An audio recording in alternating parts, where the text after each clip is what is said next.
I woke up before she did that first morning, and I just watched her sleep for a long time, because I couldn't believe that she had chosen me out of everyone. She had chosen me, and I was 24 years old, and I didn't know anything, and somehow she did anyway. I didn't pray much back then, but I prayed that morning, God, don't let me waste this. Don't let me waste her. The first morning I looked at her and thought, this is my whole life now. The first morning I made a promise I didn't have words for. First morning, I was not ready, and I was more ready than I have ever been for anything. The first morning, I understood for the first time what it means to be chosen. The first morning, everything began. She woke up and looked at me and laughed a little, because I was just staring. And she said good morning like it was the most ordinary thing. And maybe it was, maybe that's the whole secret of a marriage that lasts, making the extraordinary ordinary enough to do every day. I've had 1,000 mornings since, some of them hard, some of them quiet, some of them ordinary in the best way. But I still think about that first one, the way the light came in, the way she looked, the way I thought, please God, let me be enough for this. The first morning I became someone new. The first morning she made me wanna be better. The first morning I said I do, and I meant it, and I still mean it. Every morning since. The first morning was just the beginning of something I am still living into. Every morning since, every morning, still her, still mine, still beginning.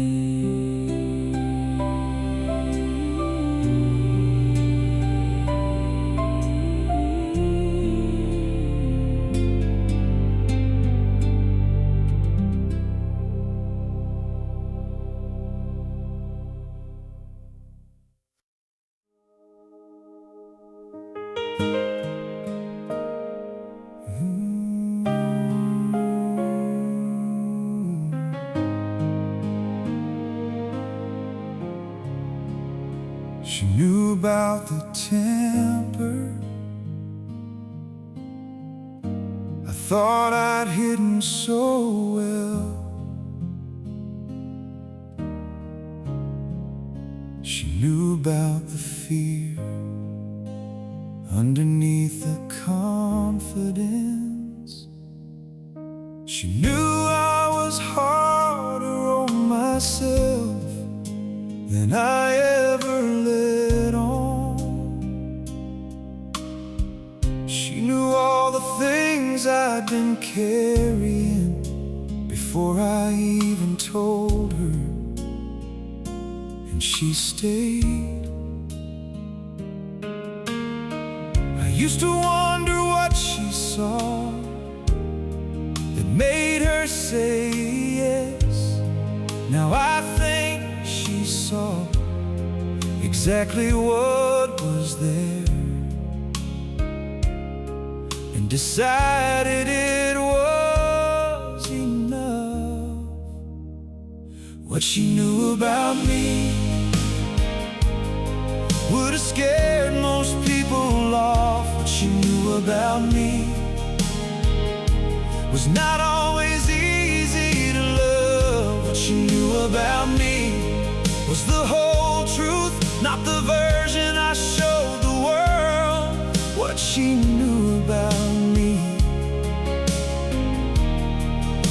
she chose anyway, and that is the most astonishing thing that has ever happened to me. What she knew about me, she loved. I've heard men say they're looking for someone who completes them, but I think what we really need is someone who sees us incomplete and stays. Someone who knows where all the cracks are and puts their hands there anyway. She's been my hands in all the places I've been broken. There is nothing more terrifying than being fully known, and nothing more free than being fully known and chosen. And I have lived in both of those things every day of this marriage, and I would not trade it for anything in the world. What she knew about me, she never used against me. What she knew about me, she carried with grace. What she knew about me made her love harder, not less. What she knew about me is why I trust her with everything. What she knew about me, she kept. What she knew about me, she chose. She knew and she stayed. She knew and she chose.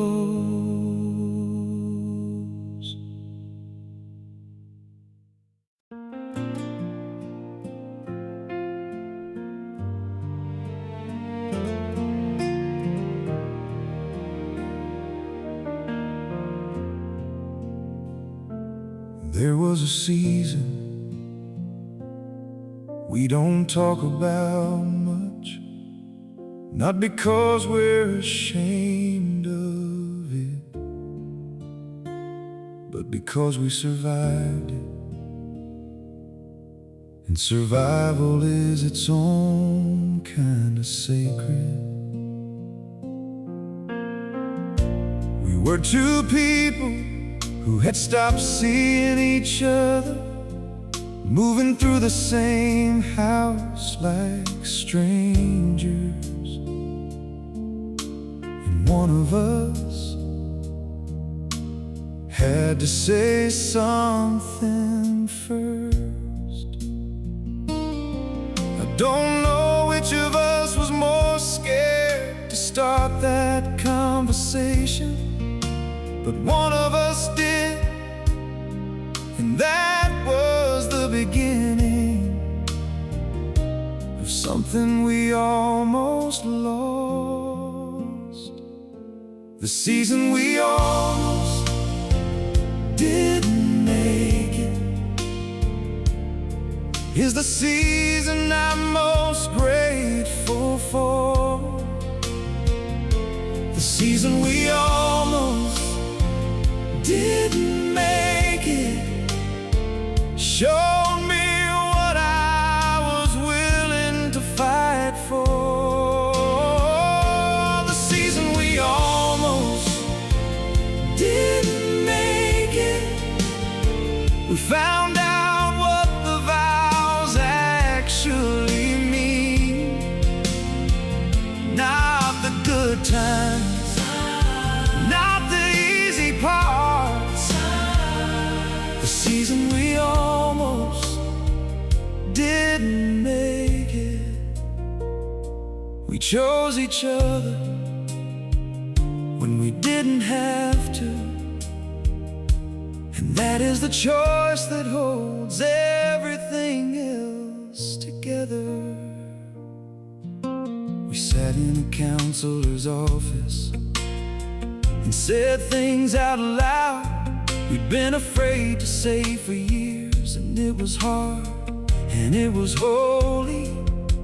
And we drove home in silence, and she reached over and took my hand, and I understood that the marriage wasn't over. It was just beginning, the real part. I wanna say to every couple that is in that season right now, the one where it feels like the whole thing is ending. It might not be ending, it might be breaking open into something neither of you can see yet, but it's there. Stay in the room.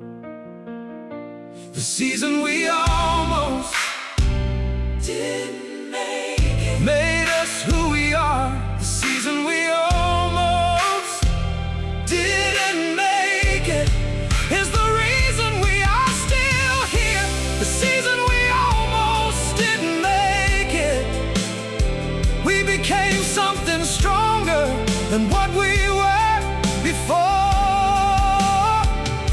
The season we almost didn't make it, I'd go through it again to get to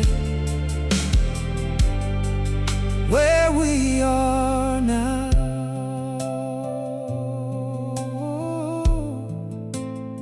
Stay in the room, stay in the room.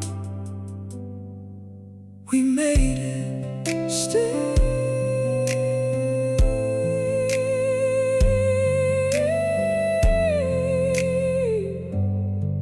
Stay.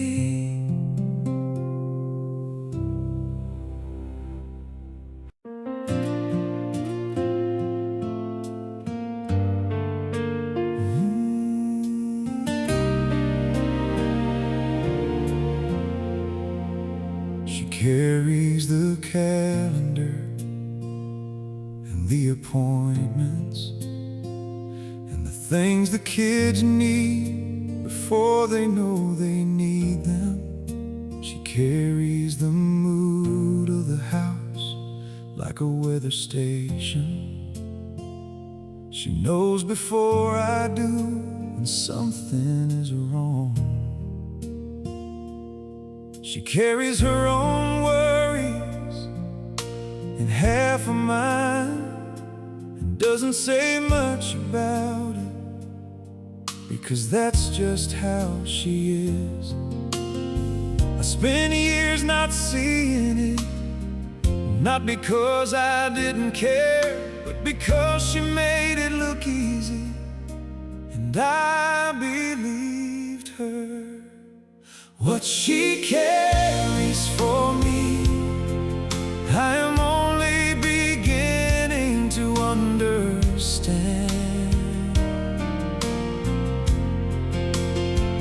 What she carries for me, she has never once complained about. What she carries for me, in her prayers, in her patience, in the 10,000 quiet decisions she makes every day, so that I can do what I do. What she carries for me, I could not carry alone. What she carries for me is love in its most practical form.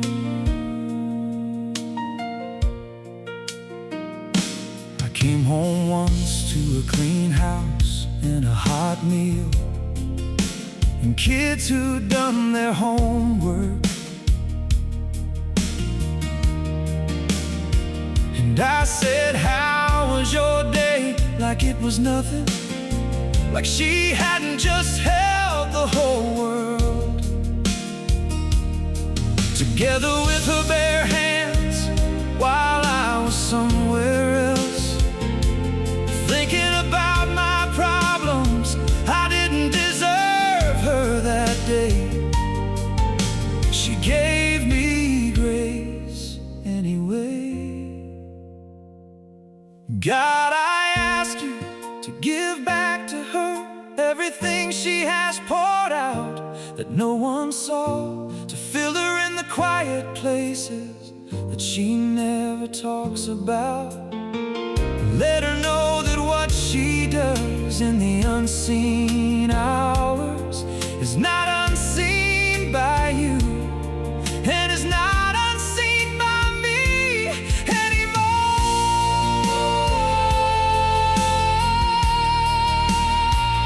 What she carries for me, I'm picking up more of now. What she carries for me, I see it finally.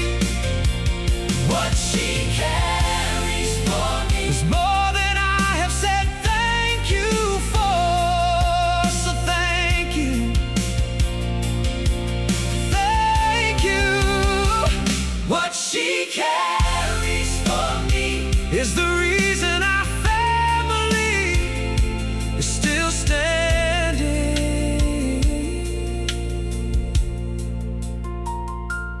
What she carries for me, she carries with grace. I see you now, I see you. Thank you, I see you.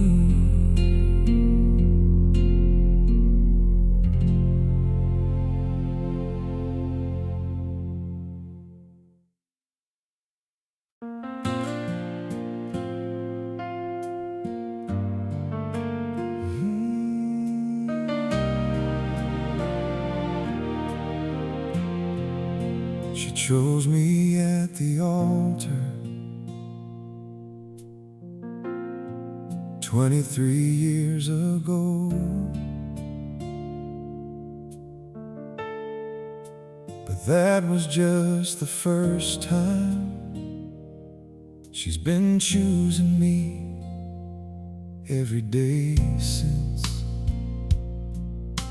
in ways I used to take for granted. She chose me this morning when she made my coffee first. She chose me last Tuesday when I was in a terrible mood, and she didn't leave the room. The vow is not the marriage. The marriage is everything after. A small daily decision to turn toward instead of away. She chose me again today, not in front of a crowd. She chose me again today when nobody was watching. She chose me again today in the ordinary moment that is everything.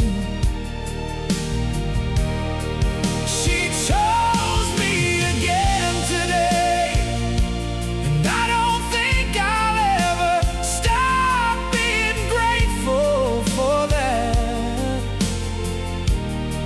She chose me again today, again and again and again. She keeps choosing me. She chose me when I was building something and wasn't home enough.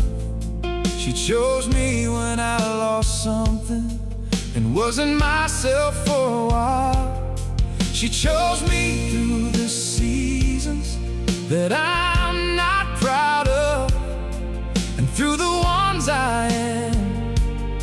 She chose me when it was easy and harder, when it was harder. She chose me anyway.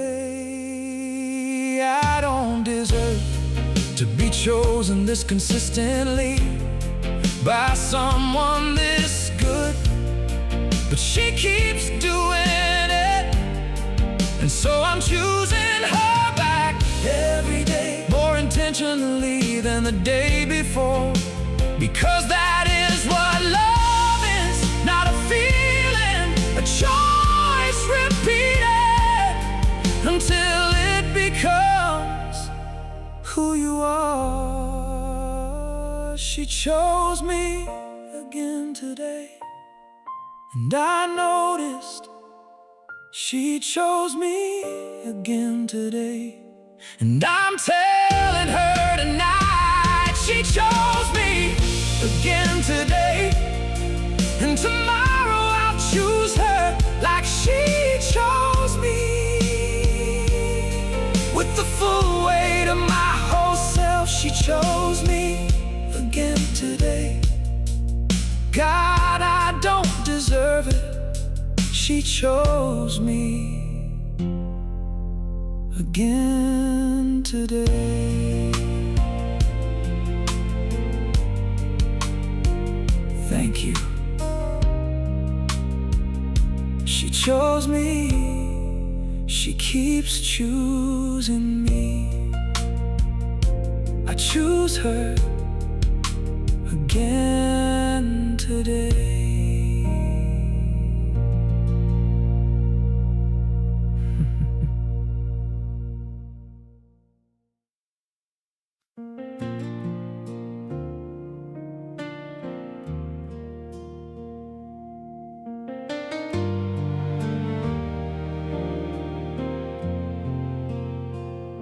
We've had this argument 100 different times, different words, same wound underneath. It starts about one thing and becomes about another, and we both know long before it's over that we've been here before, and we'll probably be here again, because this is the thing we haven't fully healed. I've learned enough to know what she's really saying, And she's saying what she's saying, and she knows what I mean beneath what I mean. And still we go around. The argument we keep having is never really about what it's about. The argument we keep having is about needing to be seen. The argument we keep having has taught me more about myself than any conversation I've ever had.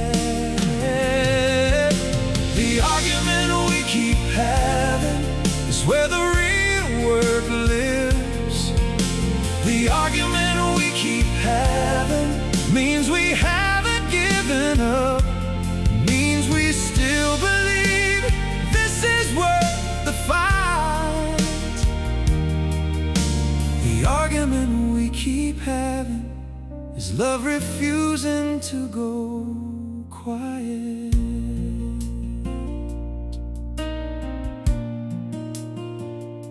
I've talked to men who stopped arguing because they stopped caring, and the silence in their house is not peace, it's distance. I'll take the argument over the distance. I'll take the heat over the cold. I'll take a hard conversation over no conversation. Every time we're getting better at it, slower to anger, quicker to the real thing. She'll say, I just need you to hear me, and I'll try to hear her before I try to fix her. And some nights we get it right, and we sit there afterward like survivors, grateful and tired, and more in love than when we started. The argument we keep having is becoming something different. The argument we keep having is making us more honest. The argument we keep having less often than we used to. The argument we keep having keeps us close, close enough to argue, close enough to repair, close enough to choose each other at the end of every hard night. The argument we keep having is how we stay. I hear you, I'm sorry, I love you, let's stay.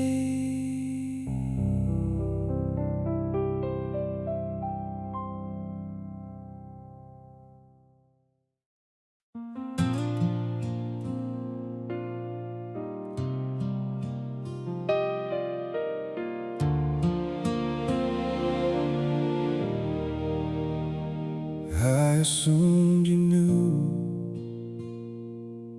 that I noticed. I assumed you knew that it mattered to me.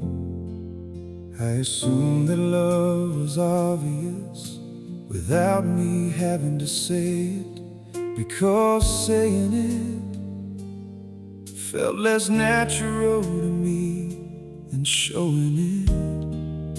But showing it isn't always enough, and I know that now. So here is what I should have said 100 times that I let go unsaid, because I thought you already knew what I never said is that you are the best thing that ever happened to me. What I never said is that I notice more than I say. What I never said is thank you for so many things. I don't have room for all of them. What I never said is that the life we built together is the life I always wanted and didn't know how to ask for. What I never said, I'm saying now.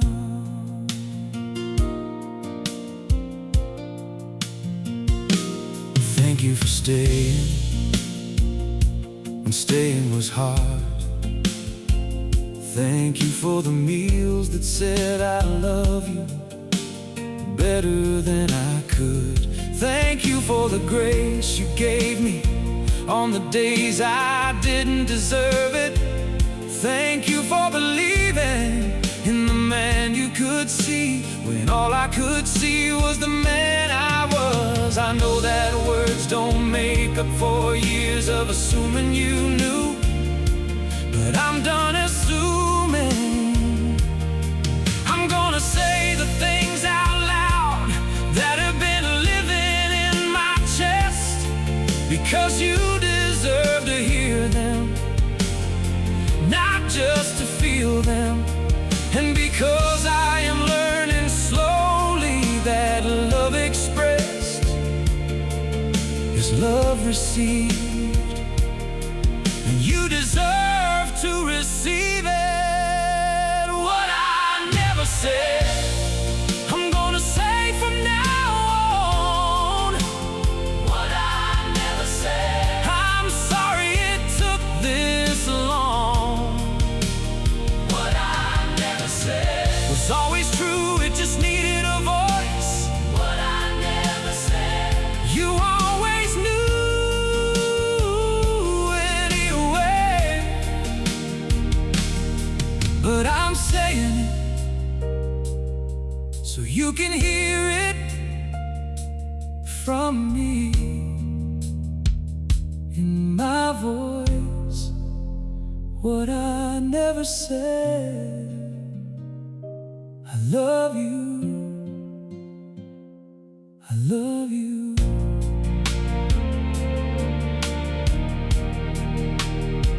I love you. I love you.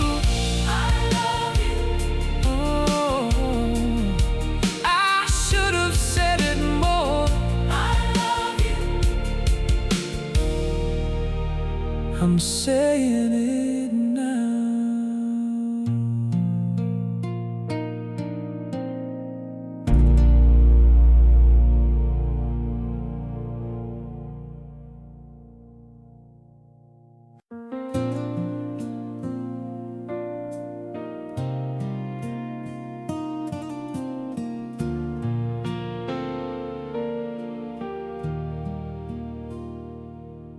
There were years in the middle that I don't photograph well in my memory.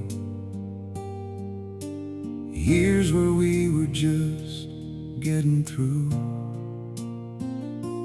Kids and money and exhaustion, and not enough of each other.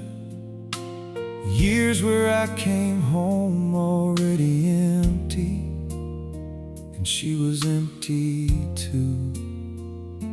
And we just tried, two empty people, raising a family on fumes. We didn't fall apart, we just got very tired. And tired looks a lot like distant, when you're inside of it. The years we don't talk about were real, and they were hard, and we were in them together, even when we felt alone in them. The years we don't talk about are part of what we built, whether we wanted them to be or not. The years we don't talk about, we held on with both hands, even when holding on was all we had. The years we don't talk about, we made it through, and that is not a small thing. That is everything.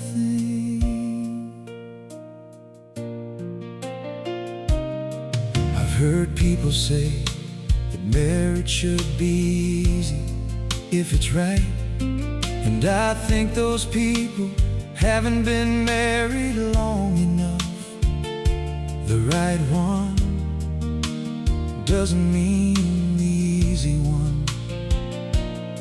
It means the one worth fighting for on the days when fighting is all you have left. She has been worth fighting for every single year, even the ones we don't talk about. I wanna honor those years, not pretend they didn't happen, not skip to the highlight reel, but say out loud, we were there. It was hard, we didn't quit, and something in that built something in us that nothing else could have built. And I am grateful, even for the hard years, especially for the hard years. The years we don't talk about made us who we are. The years we don't talk about, we carried each other through. The years we don't talk about, we're not wasted, nothing was wasted. The years we don't talk about, I would go back and live them again with her, because the who matters more than the what. The years we don't talk about, we survive together, and together is the whole world. Together, through all of it, together, even then.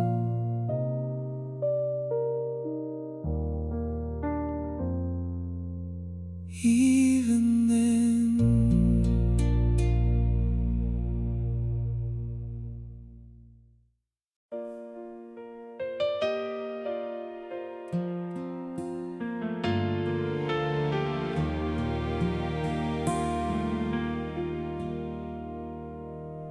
I'm not afraid of getting old anymore. I used to be.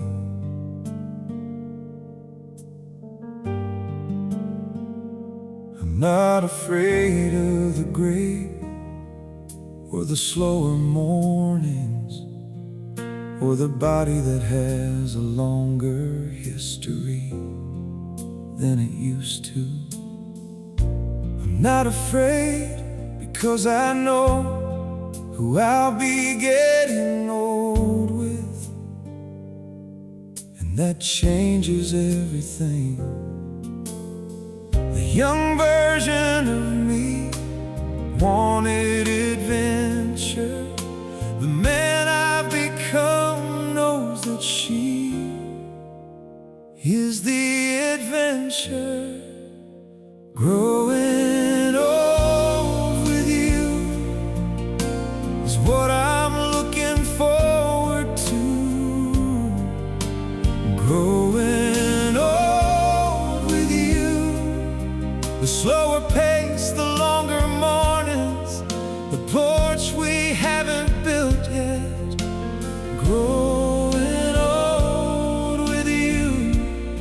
The grandchildren that I already love in theory. Growing old with you is the best thing on my horizon. Growing old with you. I cannot wait.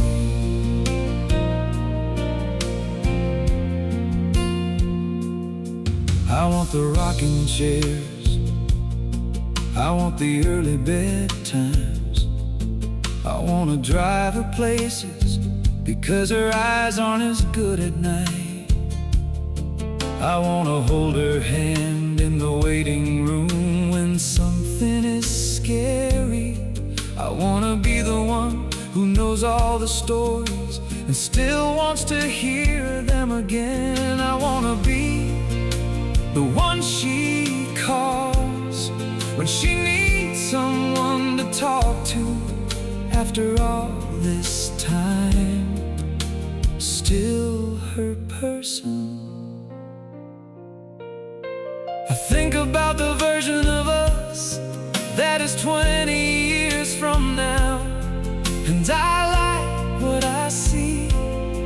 Two people who know each other all the way down, who don't need to perform or explain or justify, who can just be in the same room, in the same silence, and that be enough, more than enough. Growing old with you is the prize, not the consolation. Growing old with you is what I chose when I chose you. Growing old with you, I would choose again every time, every version, every year. Growing old with you is the whole plan. Growing old with you, God willing, one more year, and then one more, and then one more. Growing old with you. Ooh, one more year, and then one more with you.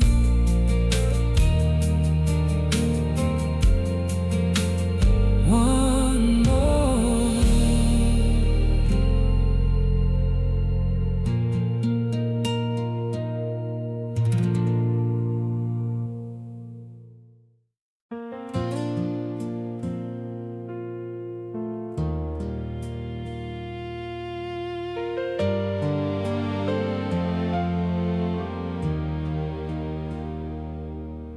Between us is 20-some years of mornings. Between us is every hard conversation we survived. Between us is the shorthand we built so slowly we didn't notice, until one day I used a word that only we know, and she finished my sentence, and I thought, this is what I have been building all this time. Not a monument, not something the world can see, just this, the space between us, that belongs to no one else. Between us is the whole life. Between us is what I would not trade for anything this world has offered. Between us is the argument and the repair, the silence and the laughter, the hard years and the easy ones. Between us is 20 years of choosing, and I am still choosing. Between us is something I cannot explain to someone who hasn't lived it. Between us is everything. Between us is the children we raised, and the nights we lay awake worrying about them. Between us is the grief we shared and the joy we shared, and the ordinary Tuesday evenings that turned out to be the real thing. Between us is the faith that held us when our own grip failed. Between us is God's fingerprints all over our story. I want to say something that I've been thinking about for a long time. The world will tell you that marriage is a transaction. You should only stay as long as it serves you. And I understand why people believe that, but I have found something different on the other side of staying. I have found that the covenant is not a cage, it is a container. And inside the container things grow that could not survive in open air. Trust the real kind, intimacy the real kind, being known all the way down and still chosen. That is what lives between us. That is what forever holds. Between us, forever holds. Between us is the proof. Between us is the covenant kept day after day, choice after choice. Between us is love that grew instead of shrank under the pressure of real life. Between us is what I hope my children will find. My children's children. Between us is forever, forever holds. Between us, forever holds. Between us, forever holds. Still here, still us, still